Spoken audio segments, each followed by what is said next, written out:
Carla, bienvenida, Mariela, Mariela dice, ya sé que va a decir Mariela. Y vamos a empezar este programa con algo bastante dramático, triste. Tenemos que saber la verdad y a dónde está la verdad. Uno habla y dice su verdad y lo otro dice su verdad. Vamos a hablar de ese chico que salió a decir que mintió para acusar a su padre de violación, algo muy dramático. El padre fue preso, estuvo preso, perdió el trabajo, perdió todo, que es una destrucción total de una familia.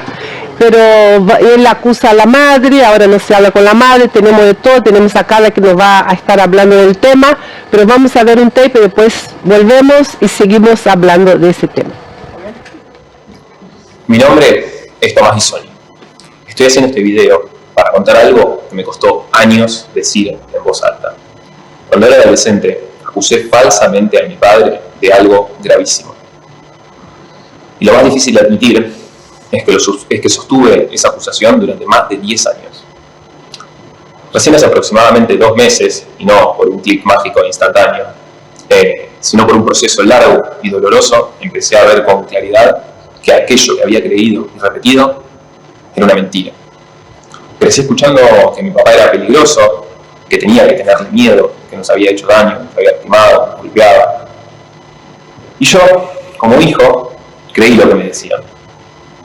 No fue una mentira inventada por mí, fue una historia sostenida, repetida, impuesta por una figura adulta en la que yo confiaba plenamente, mi madre. Pero esa historia, con el tiempo, se transformó en una verdad emocional que no tenía sustento real. En consecuencia de esto, mi papá fue preso 3 años. Perdió su trabajo, su nombre, su salud, su dignidad. Y todo esto yo también perdí. Perdí la verdad, perdí la confianza en mí mismo, a mi familia y a mi papá durante más de una década. Con los años, empecé a ver cosas que no me cerraban. Contradicciones, manipulaciones, gestos, silencios. Pero como dije antes, no fue un clic, fue un proceso. Un proceso que me llevó meses, años tal vez. Hasta que algo dentro mío quebró. Y entendí que la historia que yo había defendido con tanta fuerza, que hasta milité, no era cierta. Eso me dejó desarmado, roto. Pelear por una causa que crees justa y darte cuenta de que era mentira, duele horrores. Lo sé porque lo estoy experimentando. Bueno, él es Tomás, está hablando de su papá, que lo acusó, de su mamá, que ya no habla más con su mamá.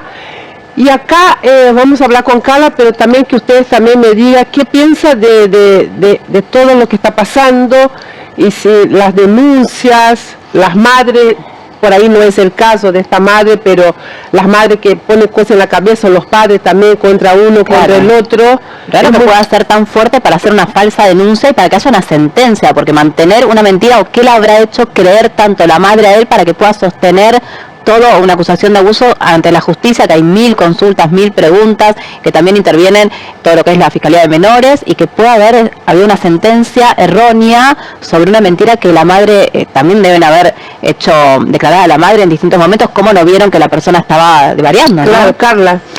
Ese caso es muy triste, muy triste. Yo lo conocí a Tomás, conozco a Andrea, doctora Andrea es médica, la madre. Conozco el caso. El padre también es médico. El padre también es médico. Lo leí de punta a punta. Y desde mi experiencia, de todo lo que vi de este tipo de casos, esta denuncia no es falsa. Hubo cámara Gesell, hubo pruebas físicas. Claro, la denuncia voy a decir que no es falsa, ¿con Tomás o con los otros hijos? La denuncia que hace la madre danificada en protección a sus hijos no es una denuncia. Según, mira, yo no estoy en el caso yo para saber, para haber leído todo, pero de lo que yo leí y de la experiencia previa que yo tengo con víctimas de abuso, yo no veo esta denuncia como falsa. Claro, como dice Nati, ese es un proceso largo. Y siempre es muy difícil de probar. Hubo un fallo, hubo cámara Gesell, hay pruebas físicas. Yo conocí a Tomás en su momento de vulnerabilidad. Incluso Tomás quería venir acá en un programa de este canal para contar su verdad. Yo cuando lo escuché hablar desde el corazón, llorando. Ahora lo veo leyendo. Sí, está como muy armado lo que está diciendo. Porque Mariela, que vos también tenés... Sí, coincido con lo que está diciendo Carla. Dentro de lo que fue el testimonio, que yo lo vi ayer por la noche, me pareció que era un discurso con un lenguaje no verbal muy... No mueve ni siquiera las manos. Muy estático, muy tosco, como para estar leyendo. Mariela, ¿quién lo obliga a hacer? Nadie lo obliga a hacer a él. Bien, a ver, hay varias cuestiones por las cuales se puede explicar. Obviamente, como dijo Carla, no siendo los profesionales que intervenimos en ese caso, es difícil hablar. Simplemente una opinión, claro, ¿sí? Una opinión basada en nuestra experiencia profesional, pero no deja de ser una opinión. Exacto. En este caso, lo que yo veo es que hay rasgos o síntomas de lo que podría ser dos cosas, dos signos clínicos. Uno es lo que se llama síndrome de acomodación al abuso sexual infantil. Hay una fase, que es la quinta fase, que se denomina la retractación. Esto lo escribió Roland Summit en el año 83, o sea, no es algo que esté estudiado desde ahora, es algo que los especialistas estudiamos y que fundamos en nuestros informes, y es una herramienta que se utiliza hace muchísimo tiempo y está validada científicamente, ¿sí?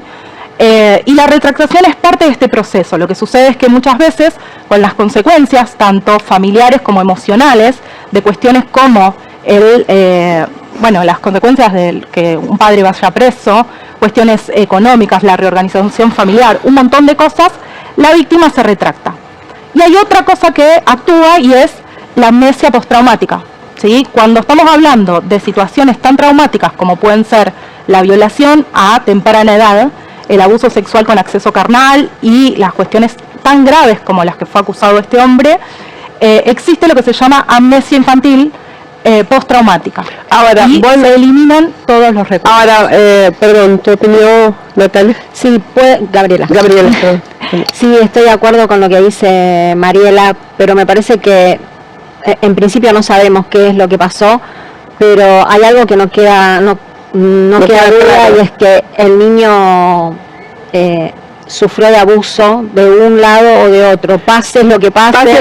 Sí, porque nosotros no debemos olvidarnos de que hubo muchas declaraciones de mujeres, como pasó con Pablo Rago, que lo denunció por abuso sexual y era mentira. Después ella se retrató diciendo que era mentira. Hay muchos chicos también, que hubo una sentencia, pero acá pues, hay muchos chicos que también son llevados por madre o padre, que estamos viendo lo que está pasando con esa cantidad de chicos, de famosos, que lo lleva para un lado para que no quiera al padre o para que mientas, y de pronto es mentira.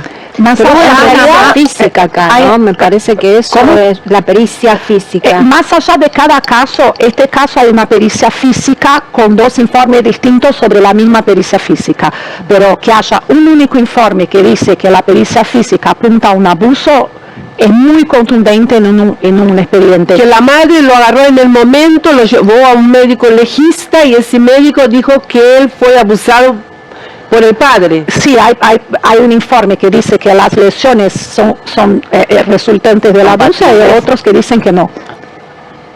Ahora, más allá de este caso, lo que es para mí muy importante pasar como recado para la sociedad es que no se puede tomar este caso para decir que existen falsas denuncias, porque las no tomamos este caso, porque las hay, Anama, pero son las cifras mundiales muestran que las denuncias falsas no representan ni siquiera 0,01% de las denuncias. Entonces, el proyecto de ley para penalizar una denuncia si es falsa. Ahora, él dio una nota hoy, él sigue diciendo lo mismo, chicas. A ver. Así que eso fue el último contacto que tuve con mi mamá. Pero reitero, el foco ahora está en mi mamá, que yo ya sé lo que está viviendo él, porque también lo viví desde otra perspectiva, y sé que le está básicamente llenando de mierda a mí. pasé a ser el enemigo. ¿Sabes qué confusión me llega? Digo, qué lío que tenés en la cabeza en este momento, ¿no? Porque tu mamá, es tu papá, qué lío, ¿no? ¿Cómo lo trabajás esto? ¿Cómo intentás superarlo? Sí, bueno, de vuelta estoy retomando terapia, estoy intentando hacer terapeuta, la cual también encontré uno que me sienta cómodo, porque bueno, imagínate que justamente esta es una situación muy delicada. Bueno, ahí le dice, porque hay que ver también, ¿no? Nosotros tenemos que ver cómo vivían, vamos a hablar del caso, estos chicos, ¿qué escuchaban para llegar a eso? No, ahí hay una falsa creencia, que es lo que están intentando promover desde sectores muy reaccionarios y muy conservadores en relación a bueno, los movimientos feministas que hoy por hoy acompañamos la lucha de madres protectoras, y es algo que trajeron en los 90 ya, que es un inexistente síndrome que es la alienación parental, o lo que denominaron alienación parental. Sí. Es importante decir, porque tenemos un lugar visible en los medios de comunicación, que esto es un síndrome que inventó una persona que fue pedófilo, confeso. Y se suicidó. Y se suicidó porque inventó el síndrome, perdón que te interrumpa, María, pero es así, el tipo inventó el síndrome, propagó el síndrome por el mundo, el síndrome falso, inexistente, no es un síndrome. Claro, hizo que fue usado como defensa por un montón de abusadores, de que hoy en la mayoría de los países está prohibida hablar de síndrome de alienación parental. Está bien, pero acá vamos a hablar de ese tema, que estamos la en este momento, pero hay un chico que está en televisión diciendo que denunció a su papá, que la madre lo indució a hacer la denuncia, y no hay un psicólogo, algo de la policía, de todo eso, que pueda hacer una terapia a la madre a ver si dice la verdad o no. Claro, porque ahora me parece que se peleó con la madre y por ahí eso lo lleva a estar en vínculo con el padre, y pobre chico, el lío que tendrá en la cabeza, que no se peleó con la madre, no quiere hablar con la madre. Lo bloqueó. Es algo que, a ver, no tiene por qué cobrar instancia mediática, el chico no tiene por qué grabar un video, no tiene por qué dar su testimonio en redes sociales. Lo que tiene que hacer es esto que está diciendo que está por hacer o está realizando, que es terapia. Y en tal caso, supongamos que estuvo mal en su momento y la denuncia fue falsa, lo cual yo en lo personal no creo. Supongamos que eso fue así. En tal caso, lo que amerita es una revisión del proceso judicial, una revisión de caso, y llevarlo a una instancia superior en algún tribunal, nos dirá Carla qué correspondería en tal caso, o a un juicio por la verdad. La realidad es que esta situación cobra instancia mediática y política por irresponsabilidades de muchas personas, que me parece que lo que están haciendo es querer fomentar esta ley que no, pero no creo que esté María, no sé si se está fomentando la ley o no. El chico salió a dar una declaración, tipo, pero no me siento mal, viste, lo mentí en un juicio, mi padre perdió la vida, pero fue preso, perdió el trabajo, perdió todo, mi madre me llenaba la cabeza. Ahora yo les pregunto a ustedes, ¿puede pasar eso, que las madres les llenen la cabeza a los hijos contra los padres? Sí, pasar pasa.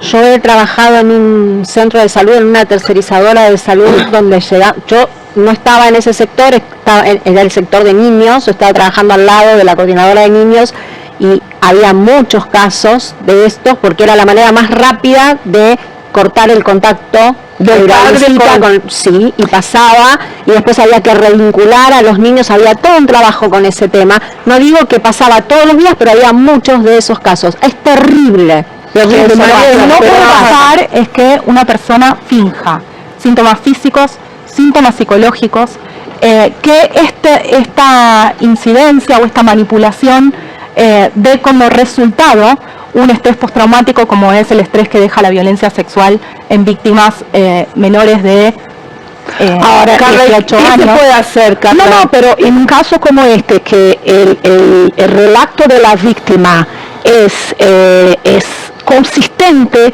con parte de la prueba física, que es consistente con parte de los informes psicológicos, que hubo un fallo, que a la víctima y a la madre de la víctima, que hay semejante prueba. Pero le pasó con él y pasa con los otros hermanos. es que uno de los hermanos no salió nunca a hablar del padre, porque según lo que decía el propio Tomás, el hermano también había sido iniciado violación. No solo, según, o sea, lo que salió a decir en público y está en el expediente, el hermano también había sido víctima de violación y también lo había abusado al otro hermano. ¿Te acuerdas de los casos de los hermanos Menéndez, los americanos que mataron a los papás? Sí. ¿Te acuerdas cómo fue que el padre inicia, el más grande, a la pedofilia? Claro. Y el más grande inicia el otro. Bueno, acá está diciendo que esta familia, el hermano más grande violó al hermano más chico. Yo no estoy diciendo, yo lo que cae del expediente. Claro, lo que surge del expediente, de los relatos, de las denuncias es así. ¿Pero quién hizo esta denuncia? ¿Los chicos? La madre en representación, en protección a sus hijos. Y uno de la madre no veía nada que el padre lo estaba haciendo a sus hijos. Tanto veía que a los 5 años ella empezó a escuchar esto y ya empezó ese conflicto. Cuando los chicos eran chicos, pero eso empezó. Pero no lo denunció el padre cuando era chico. Creo que sí, hay que ver el expediente. Cuando ellos eran menores de edad. Eran menores, está apareciendo ahora 13 años después, porque es la sentencia, que no es el momento de la denuncia. Del inicio, claro. Sí, ahora siendo mayor de edad. La sentencia fue hace 13 años. 13 años. Sí, fue en el 2012. Los chicos fueron violados, supuestamente, lo que dice, cuando eran chicos, pero si vos sabes que el padre está haciendo esta aberración con uno, te llevas a los chicos, bueno, quizás hizo la denuncia y Mira, hay partes en el expediente que se hicieron público que es muy contundente para uno que lee. Que nosotros vimos casos de abuso con condenas, con mucho menos pruebas que esto, Mariola. Por ejemplo, hay lesiones físicas, ¿no? En Tomás. Entonces dices, las partes sí discutieron sobre las posibles causas de aquellos hallazgos, de acuerdo con las conclusiones periciales y la hipótesis en un conflicto. Pues la doctora Kramer, que es una experta, dictaminó que eran definitivamente consecuencia de un abuso sexual. Mientras que la perita oficial estimó que podrían corresponder a un cuadro de constipación o también podrían corresponder a abuso sexual y instituyó la importancia del relato del niño a la cámara Hessel. O sea, hay casos de condena que solo el relato de la víctima tiene que ser suficiente para la condena. Acá tenemos el relato de la víctima consistente con el relato de la madre, consistente con parte de la pericia de la prueba física. Chicos, pero acá pasa algo, acá está pasando algo. Sí, acá está pasando algo muy grave porque no es menor que salga a hablar ese chico que ahora tiene conciencia, a negar todo, a decir que fue inducido por la madre. A mí hay algo que me llama la atención, no conozco exactamente el caso, pero él dice, cuando hablaba recién, que había empezado terapia, volvió a terapia. Entonces, cuando yo lo escucho hablar de un proceso, que entiendo que puede haber un proceso que él puede construir respecto a lo que le pasó, ¿de qué proceso está hablando si recién ahora está haciendo terapia y debe haber dejado la terapia? No es lo que... Eso me llama muchísimo. Bueno, ahí pasará cosas que nosotras no sabemos, pero que bueno, yo pienso que la justicia tiene que tratar de entrar de vuelta en este caso, rever ese caso. Está en casación, se va a rever porque eso ya está, el último sobreseimiento está en casación. Vamos a hablar con Andrea, que es la mamá, pero parece que no está en condiciones de hablar. Ya vamos a poder hablar con ella, a ver cuál es su opinión de ese tema, porque me parece que amerita que todos hablen o se basan todos, viste, con una reunión, con cámara GS, con psicólogo. Hay algo, Anamá, que me parece importante decir y destacar, porque, digamos, difundiendo situaciones que son particulares, como decía recién Carla, estamos dando a entender que quizás sea generalizable. Esta situación es un caso particular, es muy particular. No es generalizable, hay que ver el caso en la justicia y en donde corresponda, en su terapia, con profesionales que estén aptos para esa situación. No es algo que se debe abordar en todos lados que puede llegar a una generalizar como de denuncias falsas. No. Yo creo que sí, yo creo que esto es parte del síndrome de adaptación, de acomodación al abuso sexual en las infancias, y creo que esta amnesia luego va a ser él va a recordar si hace una terapia contundente y una terapia con un experto y un Claro, especialista. tipo volver a vida Y pasada, lamentablemente esta retractación va a ser simplemente una fase dentro de un proceso que Claro. esperamos que se lleve a su Pero elaboración, a su sanación. otro día vamos a tratar de hablar sobre eso que están hablando, de acostumbrarse a que el abuso sea como normal, que es un horror, que es un horror. la Es algo que- naturalización del la abuso. naturalización, vamos a hablar.